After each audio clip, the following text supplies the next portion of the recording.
Hurricane season is in full swing. Though we can only hope the season will pass us by with no serious threats, it's important to be prepared. Emergencies like hurricanes can be particularly challenging for seniors who need access to medical care. Here to talk about how you can ensure you and your loved ones are ready when a storm strikes is Greg Strader, Executive Director of Brace. Good morning, Greg. Thank you so much for joining us. Great to be here. Thanks for the invitation.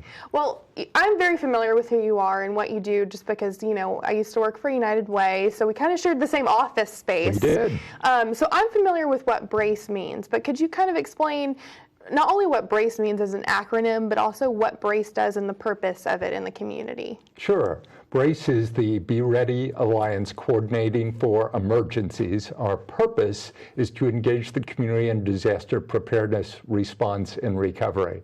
Well, and that's a pretty short and sweet answer, but there's a kind of a history behind why you came about. Could you tell us a little bit about that? Absolutely. As a result of Hurricane Ivan in 2004, we learned as a community over 100 lessons, or at least we observed 100 lessons associated with the lack of preparedness in our community, and we're in the process of addressing those lessons observed, making them truly lessons learned. Well, and you're alluding to it a little bit, but why is hurricane preparedness so important? I mean, we're in the middle of the season already, which is hard to believe. I feel like we just had Christmas. So true. But why is it important to be prepared? Unfortunately, hurricanes are killers.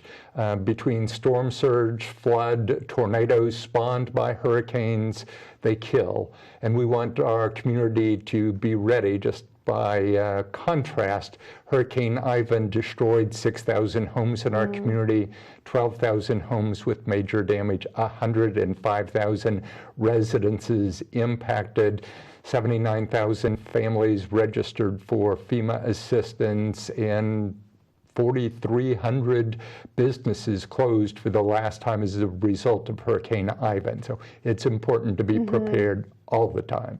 Well, and for many residents in our community, Ivan is still top of mind. I mean, some folks could very well still be recovering from the damage they sustained through Ivan to their property, etc.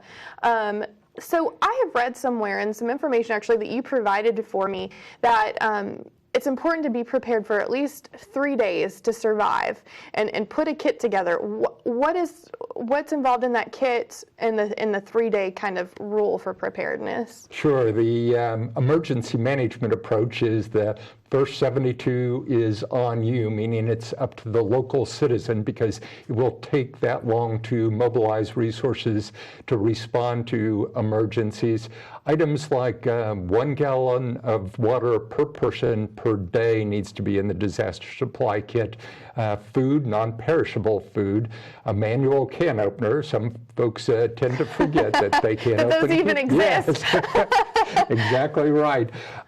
Certainly important papers, wills, insurance papers need to be in that kit. Information about anything associated with that individual's wishes about death, so that if something were to happen during that event, that others would know how to proceed. Items like a sleeping bag, blankets, all need to be in the kit, because you never know what circumstances you might face. If the individual has a pet, they need to plan for that pet. Water, again, for the pet, food for the pet, a whistle, first aid kit, all need to be in the disaster supply kit. And of course, our viewers are not going to have to take notes on this necessarily, because you actually did write an article about this for us in our Coming of Age magazine. So pick up that issue, which includes more information, of course, about that.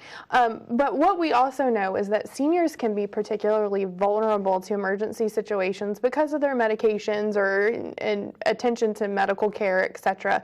Can you talk a little bit about that and why it's so important for them to also be ready? Absolutely. anyone that needs special accommodation needs to talk with their physician to see if it's appropriate for them to go to a shelter, for example, or whether they might need to register in advance for the special needs shelter or potentially even be admitted to the hospital. Those kinds of accommodations need to be planned for well in advance. An order for admission needs to be written and prepared by the physician if hospitalization is going to be called for example, or register again for a special needs shelter.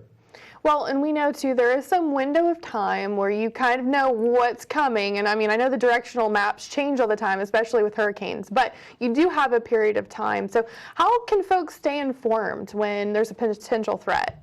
We encourage individuals to either listen or watch local media. The Weather Channel is great, but it doesn't provide you that local information about heeding evacuation orders by local emergency management. So it's very important to just stay informed. Any information about curfews is going to be on local channels, not on national weather.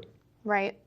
So Good Morning America, although is a great resource because I watch that every day, may not be the best resource for local issues, particularly with emergency situations that are minute by minute. Exactly.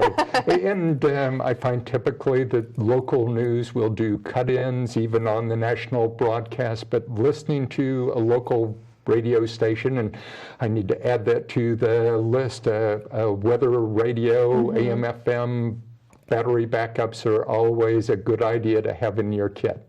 Well, is there any piece of advice? I mean, there's a lot of information to kind of consume around this preparedness idea, but is there any piece of advice that you would want to make sure that our listeners have?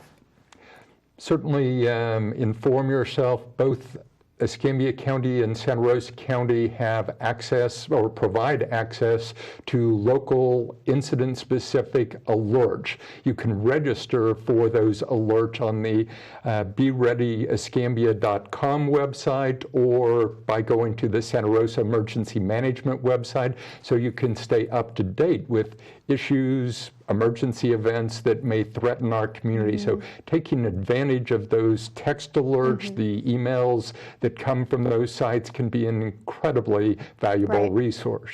And again, everything is at your fingertips now with you talking about text alerts. That's incredible. Maybe not something that we had available to us, 15 years ago. So thank you so much for joining us this morning. Of course, your phone number is on the screen. But if anybody wants to get in touch with you, I imagine the best way to do that would be your website and email. Website or brace at bereadyalliance.org. Perfect. Thank you so much, Greg, for joining us. Thanks for the invitation. Great information. Glad to help.